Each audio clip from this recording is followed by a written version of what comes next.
Në këtë raste mjeshtri ideve konspirative, ai që merret me sekretet masonike. Pse mendon që janë përzgjedhur personazhet tanë për këtë torturë kaq të çuditshme dhe çfarë duan grupet satanike të zbulojnë në Shqipëri nëpërmjet mikroçipave? Kështu nëpërmjet mikroçipave mund të përdoren njerëzit me remote control për ta komanduar diket të bëj atë që ti dëshiron duke komanduar ti si një robot nga lart. Ashtu siç i bëm për shembull në Tiger Luanit një çip për ta kontrolluar ku ndodhet në çdo moment. Këta i vënë një çip për ta kontrolluar ku ndodhet personin në çdo moment për të pasur dieni me çfarë merret, ku shkon, këtë takon. Bëhet edhe për ta torturuar. I shkaktojnë zhurma në kokë. Qofse për shembull ka qenë njëri që rekrutonte për shembull me isi si njerëz në Shqipëri e kështu, edhe ka qenë dyshuar dhe mund t'ia kenë vënë ose gjëra të këtilla, më kupton?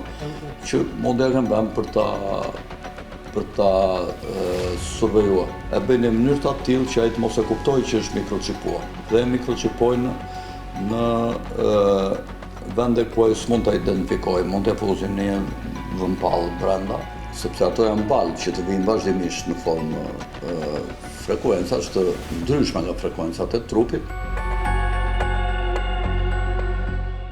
A janë këto ide konspirative apo dhe probleme të shëndetit mendor? A është një pushtim i kozmosit ton mendor apo një realitet që duhet ta pranojmë? Le të dëgjojmë edhe specialistin e shëndetit mendor.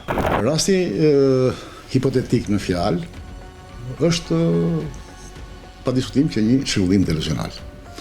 Shërbimit deluzionale i kemi të disa llojeve në varësi të ankesës. I kemi të deluzionit për ndjekjes, deluzionit të vënies çipit që është një variant i deluzionit për ndjekjes, deluzionit të xhelozisë, një numër i madh të deluzionesh. Po karakteristike e çrregullimit deluzional është që ndryshe nga psikozat e tjera, nuk dëmtohet funksionimi. Në komunikimin e zakonshëm, pa u thelluar mirë me të, kupton që këtë bësh me njëri këtë normal. Por ama, bindje e gabuar, e patundur, që nuk mund ta bindesh nëpërmjet bindjes duke thënë që kjo s'ka mundësi, e bën ato që të jetë në një gjendje të çuditshme kur thellohet komunikimi me të, apo këmbgulja, apo këmbgulje e pafundme për të bërë ekzaminime dhe dyshimi i vazhdueshëm që këto ekzaminime nuk janë të rregullta, mund të ketë bashkëpunim apo.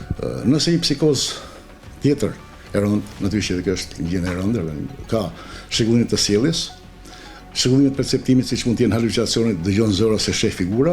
Në shërbimin deluzional, elementi kryesor është vetëm bindja e padiskutueshme se diçka ka ndodhur me të. Tani, teknikisht mund të